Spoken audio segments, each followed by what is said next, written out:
Hello friends, rotational dynamics या chapter मध्ये आपण ऍप्लिकेशन ऑफ UCM त्यामधले 3 ऍप्लिकेशन कव्हर केले.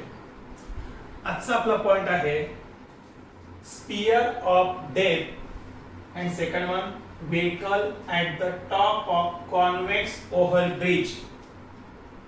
स्पियर ऑफ डेप्थ आणि याला पॅरलल असं एक ऍप्लिकेशन आपण स्टडी केलं होतं. युनिफॉर्म सर्क्युलर मोशनचं सेकंड ऍप्लिकेशन वेल और वॉल ऑफ डेप्थ. पण दोघांमध्ये फरक आहे. जसं आपण वेल और वॉल ऑफ डेप्थ हे ऍप्लिकेशन स्टडी केलं त्यामध्ये तो जो प्लेन आहे तो कसा होता व्हर्टिकल, आणि अशा व्हर्टिकल प्लेनवर ती व्हेकल हॉरिझॉन्टली सर्कल काय करायची डिस्क्राइब, आणि मग त्याचं एक्सप्रेशन फाइंड आउट केलं. आजच्या या पॉइंट मध्ये स्पियर ऑफ डेप्थ मध्ये ती व्हेकल आणि ती मूव्ह होताना ती कशी मूव्ह होणार आहे, व्हर्टिकली मूव्ह होते. दोन ज्या मोशन सांगितलं, एका केस मध्ये ती हॉरिझॉन्टली आणि आजच्या या केस मध्ये ती कशी मूव्ह होते व्हर्टिकली. आणि व्हर्टिकली मूव्ह होत असताना ती व्हर्टिकली मूव्ह होत असताना वेगवेगळ्या टाइपचे सर्कल काय करेल डिस्क्राइब करेल. काही जे सर्कल त्या सर्कलची रेडियस ही कशी असेल लार्ज, आणि सर्कलची रेडियस जर लार्ज असेल, मोठा जर सर्कल डिस्क्राइब करेल तर त्या केस मध्ये त्याची जी लिनियर वेलोसिटी ती कशी असते maximum. Linear velocity is maximum.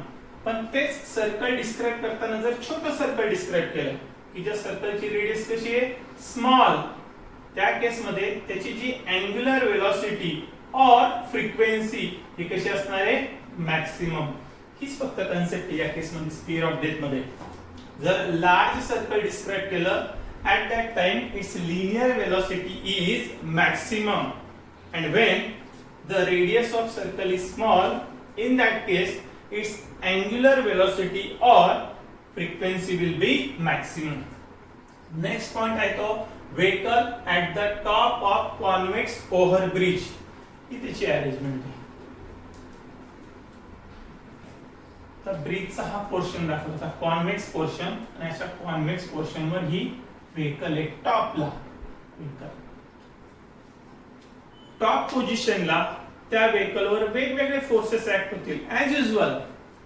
Number 1 it's weight acting vertically downward direction, and second one is nothing but normal reaction. आता याला सिमिलर काल आपण बघितलं की ज्या वेळेस ती स्ट्रिंग, त्या स्ट्रिंगला काय अटॅच होता तो मास, आणि व्हर्टिकली रोटेट केला. म्हणजे दोन पॉइंट होते, एक होता मास अटॅच टू अ स्ट्रिंग आणि सेकंड होता मास टाइड टू अ रॉड. तीन वेगवेगळ्या पोझिशन मधून तो मास पॉइंट मास तो मूव्ह होत होता, लोवेस्ट पॉइंट, मिड पॉइंट आणि हायेस्ट पॉइंट. तेच जर आपण इथे रेफर केलं तर ही व्हेकल सध्या कुठल्या पॉइंटला आहे टॉप मोस्ट पॉइंटला. पण त्या कालच्या ऍप्लिकेशन्स मध्ये आपण कन्सिडर करत होतो factor tension, tension at various point, आणि ते फाइंड आउट पण केले होते. टेन्शन ऍट लोवेस्ट पॉइंट त्याची व्हॅल्यू होती 6 mg, tension at mid point त्याची व्हॅल्यू होती 3 mg, tension at highest point ती व्हॅल्यू होती T 0. आता त्या केस मध्ये जो टेन्शन कन्सिडर करत होतो, इथे टेन्शन न कन्सिडर करता आपण कन्सिडर करतो नॉर्मल रिएक्शन. कारण ती बॉडी, ती व्हेकल डायरेक्टली ती बाइंड नाही, ती रॉडला पण बाइंड नाही किंवा ती स्ट्रिंगला पण बाइंड नाही. हाच फक्त एक डिफरन्स आहे. रेग्युलर आपण आता त्याचं काय करू एक्सप्रेशन, त्या वेटची जी डायरेक्शन आहे ती कुठे आहे, हे जर कंप्लीट आपण सर्कल डिस्क्राइब केलं तिथे असणार O, centre of circle. So this mg is directed toward the center which acts as centripetal force. Find out करू आपण net centripetal force. Net centripetal force F is equal to, त्याच्या डायरेक्शनला कोण आहे तो mg, आणि त्याला अपोज करते ती नॉर्मल रिएक्शन मायनस n और mv square upon r is equal to mg minus n. पण ती व्हेकल त्या टॉप सरफेस बरोबर बाइंड होण्यासाठी कंडिशन काय, इथे जशी कंडिशन होते टेन्शन इज इक्वल टू 0, इथे कंडिशन असणार the value of n normal reaction must be 0. तर ही व्हॅल्यू इथे 0 पुट करू आपण. So m v square upon r is equal to mg minus 0. m get cancel. v square is equal to rg or v. तो त्याचा maximum speed is equal to under root of rg. ती vehicle ज्या वेळेस त्या over बीच्या convex surface टॉपवर असेल तर त्यावेळेस त्याची वेलोसिटी किती असेल, v max is equal to under root of rg. याची एक सेकंड केस आहे. जर हा कॉन्वेक्सच्या ऐवजी कोणता सरफेस असेल, कॉन्केव्ह सरफेस, कॉन्केव्ह सरफेस, तर त्यामध्ये काय काय चेंज होणार आहे ते चेंजेस बघू आपण.